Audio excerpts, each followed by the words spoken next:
Dear fathers, this is a happy coincidence that today we as a community celebrate the feast of our patrons St. Francis de Sales on St. Valentine's Day, because this is a day popularly in the church we also celebrate the day of fraternal love or friendship, and also what we call the saint who promoted love and upheld love. But we know in the church, St. Francis de Sales is also acclaimed as the patron, the doctor of the church, and he is also known as the doctor of love. I would like to dwell briefly upon how does Francis de Sales developed, or how he became truly the doctor of love in the church.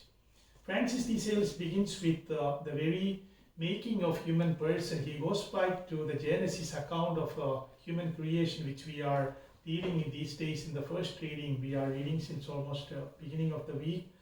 The first reading from the book of Genesis and the creation account. There are two accounts of the creation. One in which God fashions Adam from the mud of the earth, and he was an inanimate being. That is what we read in the book of Genesis. And God breathed into his nostrils his life breath, and then Adam became a living being. Francis de Sales goes back to this event of the moment when God breathed into the nostrils of inanimate or non-living Adam, and he became a living being. And he says, what is the life breath of God? And we heard in the first reading today that St. John, in his letter, he defines God as love. If God breathed into the nostrils of Adam, it was his life breath, then God breathed into human person to make the person alive, the life breath of love. So that is the essence with which God made us. God made us as a human person. So Francis de Sales, in his teaching, especially in the treatise on the love of God, he will beautifully elaborate how our destiny is to perfect in us what God breathed into us in the first moment that made us a living person. And the more that we perfect in us the image of God, that is the God's life breath, that is love, the more we will become, we will fulfill God's plan for us. And that is why he's saying, be who you are and be that at its best applies. It is not about the vocation that we have received. It goes much deeper. He goes into the very anthropology of our making, how God made us and how God breathed into us his essence, that is love.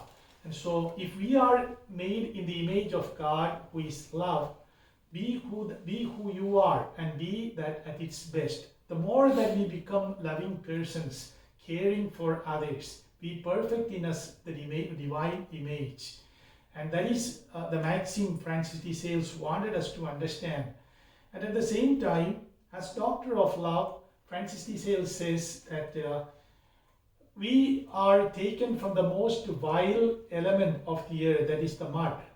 Humus, we call it. That is, of course, the virtue comes also from that word, humility, that is rooted in earth. So Francis de Sales says that although we are made in the image and likeness of God, we must always remember the reality from which we are taken, and that should keep us always humble, in spite of the fact that we have God-given talents and we have achieved things. That should keep us always humble. Only then we are able to perfect in us the image of God. The moment that we become puffed up and we think that we are someone important or someone because of my making, we destroy or tarnish in us the image of God. We try to project ourselves in place of God in ourselves. And so, in order to grow in divine love and to perfect in us God's image of love, we need to continually grow in the virtue of humility. We should be deeply rooted on the ground from which we are taken. And Francis de Sales also beautifully speaks about the two destiny that we can shape for ourselves as the consequence of our making. God, how he fashioned and made us from the earth. He says we can shape with the free will that God has given us either to perfect in us God's plan of perfecting His divine love in us. And so he speaks about how saints cooperated with the grace of God and reached the angelic destiny, that they perfected in them the divine image. He says with the free will we can also choose to make ourselves enslaved to our beastly passions, because according to Francis de Sales, in the ladder of the creation, human beings are placed between or sandwiched between the animal kingdom and the angelic kingdom. So we have a mixture of both the angelic qualities in us, God's purity, God's holiness in us, and also what is typical or essential part of the animal nature, that is also the beastly, our passions and our wild nature.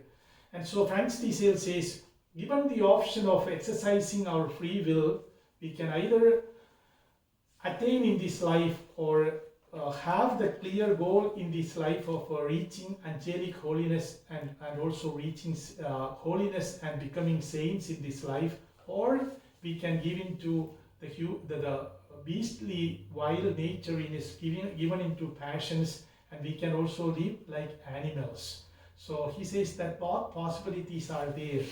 And so his teaching on divine love and also on a doctor of love, Francis de Sales will teach us that love is the essence of the universe, because God created this world also in giving us a touch of His love. And as human persons, the more that we extend that God-given quality of caring not only for fellow beings but also to the fellow creatures, this world becomes a true place where God's love comes into its perfection. As we meditate and contemplate on Francis de Sales as the patron of divine love and also our patron, let us also become aware of the dignity with which God created us and what is our destiny, and ask our heavenly patron as his wish and teaching that we also pursue the path of true love that it will fulfill in our final reunion with God. Amen.